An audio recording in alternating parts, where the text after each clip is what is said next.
अस्सलाम वालेकुम गाइस, मैं हूं आपकी होस्ट डॉक्टर जोया काजी और आप देख रहे हैं अलसौदिया तिब्बी फाउंडेशन के प्लेटफॉर्म से मुझे। जी हाँ, अलसौदिया तिब्बी फाउंडेशन हमेशा आपकी खिदमत में पेश रहा है और आपकी बीमारियों के हल लेकर आया है। जैसा कि आज हम जो इस डिज़ीज़ के बारे में आपसे डिस्कस करने वाले हैं वो है नामर्दी का इलाज। जी हाँ, बहुत सारे लोगों को इसका प्रॉब्लम होता है, लेकिन वो शर्म के मारे डॉक्टर्स के साथ डिस्कस नहीं करते हैं या किसी से भी डिस्कस नहीं कर पाते हैं।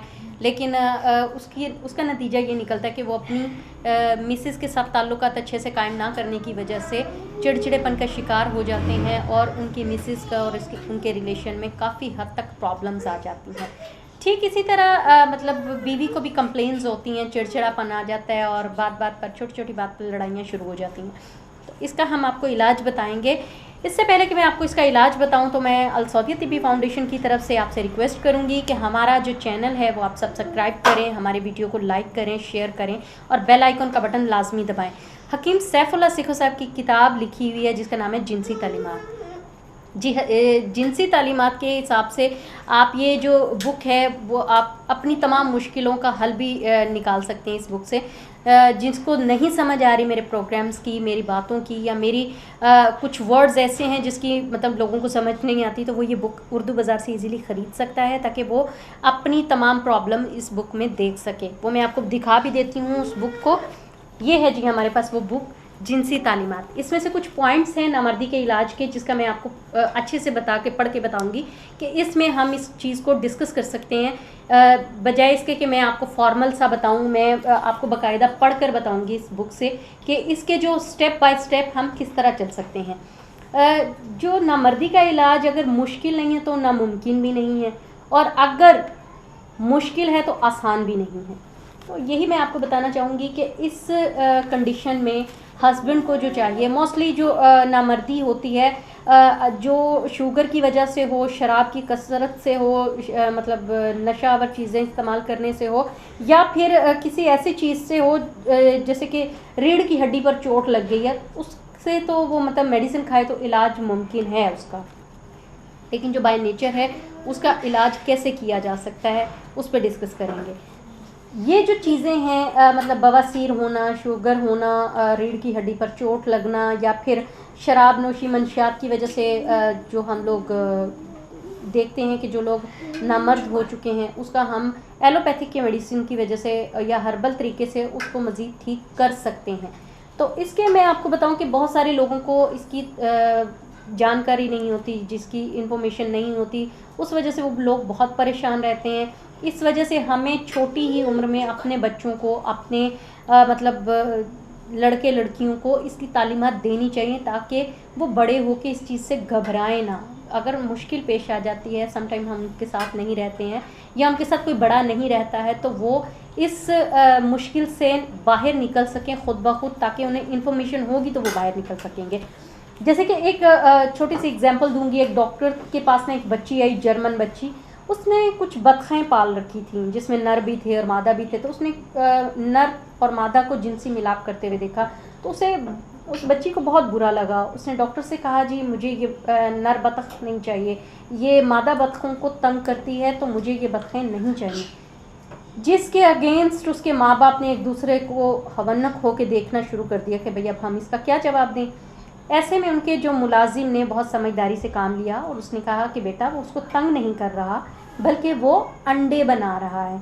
जिससे बच्ची बहुत खुश हो गई कि हाँ भाई, मैंने नर बतख के मामले में गलत सोचा, मुझे नहीं सोचना चाहिए था, इनफैक्ट बहुत ही जल्दी हमें अंडे मिलेंगे। तो वो इस बात से सेटिस्फाइड हो गई। ये था उनका समझाने का तरीका। हम क्या करते हैं, हमारा बच्चा कोई सवाल पूछ ले सेक्स एजुकेशन के हवाले से तो हम उसे बुरी तरह से झिड़क देते हैं, उनका जो कॉन्फिडेंस लेवल है वो बिल्कुल ड्रॉप कर देते हैं, उनको अच्छे बुरे की तमीज़ सिखाना शुरू कर देते हैं। जबकि अच्छे बुरे की तमीज़ यही है कि हम अपने बच्चों को हर तरह की तालीमात की बेहतरीन जानकारी दें, बेहतरीन इन्फॉर्मेशन दें, जिससे उनको बुरा भी ना लगे और उनके सवालों की तस्कीन भी हो सके, उनको मुत्तमिन तसल्ली बख्श जवाब भी मिल सके। तो मैं अब आपको बताऊंगी कि जो हमें इक़दाम करने चाहिए, जो हमें पहल करनी चाहिए इस मामले में। तो उसका पहला कदम ये है कि शौहर अगर किसी भी वजह से नाकामी और नाकामी का मुंह देखता है और खौफ और शर्मिंदगी से इसकी रही सही कुव्वत भी ख़त्म हो जाती है। तो ऐसे में क्या होता है कि जो उसकी लाइफ पार्टनर है वो उसके साथ ठीक तरीके से बिहेव नहीं करती है, जबकि ये नहीं होना चाहिए। उसकी लाइफ पार्टनर को उसके साथ बैठकर डिस्कस करना चाहिए, उससे पूछना चाहिए उसको क्या प्रॉब्लम है। अगर वो अपना लाइफ पार्टनर के साथ डिस्कशन करती है तो जो शौहर है उसको अपनी इंटरनली कंडीशन बताने में कोई झिझक महसूस नहीं होती, बल्कि राहत महसूस होती है कि उसको सुनने वाला कोई है, उसकी प्रॉब्लम को डिस्कस करने वाला कोई है। वो उसको बहुत अच्छे से डिस्कस कर पाएगा। और फिर बीवी को चाहिए कि वो अपने शौहर को प्यार से समझाए कि हम इसका जल्दी हल निकाल लेंगे, आप परेशान ना हो। इससे भी शौहर का जो कॉन्फिडेंस लेवल है वो बढ़ेगा और शौहर इजीली अपने ट्रीटमेंट पर तवज्जो दे सकेगा। अगर उसकी बीवी उसको अच्छे तरीके से ट्रीट नहीं करती है, चिड़चिड़ापन करती है, झगड़ा करती है, तो उससे शौहर का जो कॉन्फिडेंस लेवल है वो पहले से भी गिर जाएगा, वो अपने इलाज पर तवज्जो नहीं देगा, वो मज़ीद इस खौफ में मुब्तला हो जाएगा कि अब वो कभी ठीक नहीं होगा।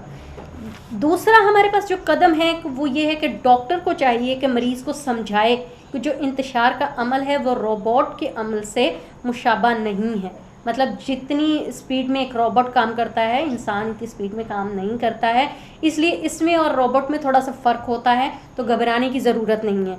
बटन को मतलब जिस तरह हम लोग किसी भी महारत हासिल करने की ज़रूरत नहीं होती है, चुनांचे इसी तरह खौफ से सांस का मसला, जैसे इंसान का सांस फूल जाता है, सांस का मसला हो जाता है, सेम इसी तरह इस कंडीशन में मर्द को जो है ना खौफ तारी हो जाता है कि पता नहीं मैं ठीक हो पाऊँगा या नहीं, मेरी सेक्सुअल लाइफ ठीक रहेगी या नहीं, मेरा घर बस जाएगा या नहीं।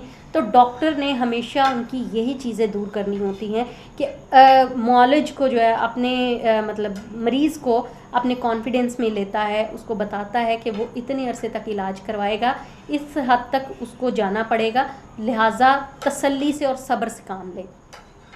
इसका जो तीसरा तरीका होता है वो ये होता है, तीसरा जी हाँ, बाज़ औक़ात मियाँ बीवी दोनों ही इस तरीके से लाइल्म होते हैं, दोनों को पता नहीं होता कि हम क्या करें, इसलिए बात बात पर वो झगड़ा करते हैं, बात बात पर एक दूसरे को ब्लेम करते हैं, बात बात पर एक दूसरे के साथ छोटी छोटी बात पर खुफ्तगी का इजहार ज़ाहिर करते हैं कि शौहर को ये मसला है, शौहर को ये मसला है, शौहर को सरत इंजाल का मसला है जिसकी वजह से उसको पे नामर्दी आ गई है। उसके अगेंस्ट शौहर क्या करता है, वो बीवी के साथ झगड़ा करता है, बीवी को मारता पीटता है, आखिर बात तलाक पर आकर ख़त्म हो जाती है। तो तीसरा कदम हमारा यही है कि मियाँ और बीवी को एक अंडरस्टैंडिंग के साथ रहना चाहिए, एक दूसरे के साथ अपनी छोटी से छोटी प्रॉब्लम, इंटरनली प्रॉब्लम डिस्कस करनी चाहिए। मियाँ बीवी का ताल्लुक़ एक ऐसा है जिसमें अल्लाह ताला ने कोई पर्दा नहीं रखा है।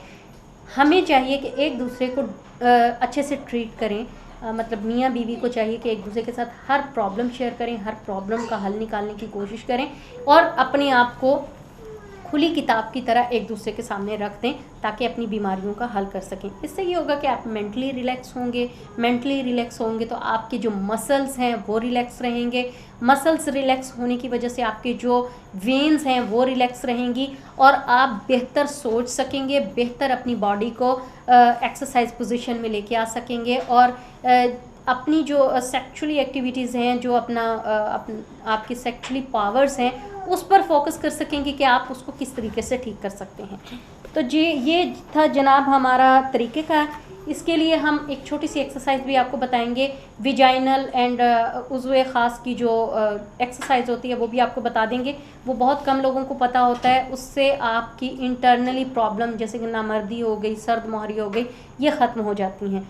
उज़्वे तनासल की जो एक्सरसाइज होती है, जब आप वॉशरूम करने जाते हैं तो यूरिन करते हुए उसे जो जेंट्स को चाहिए कि यूरिन करते वक्त उसकी स्पीड बहुत तेज़ रखें, उसकी मतलब ये देखें कि वो कितना फ़ासला यूरिन तय करता है और रोज़ बरोज़ उस फासले को थोड़ा बढ़ाने की कोशिश करें, क्योंकि जब फासला बढ़ाएंगे उससे ये आपके पट्ठों को एक फोर्स मिलती है, एक खिंचाव मिलता है, एक तनाव मिलता है, जिससे आपके जो मसल्स हैं वो खुल जाते हैं।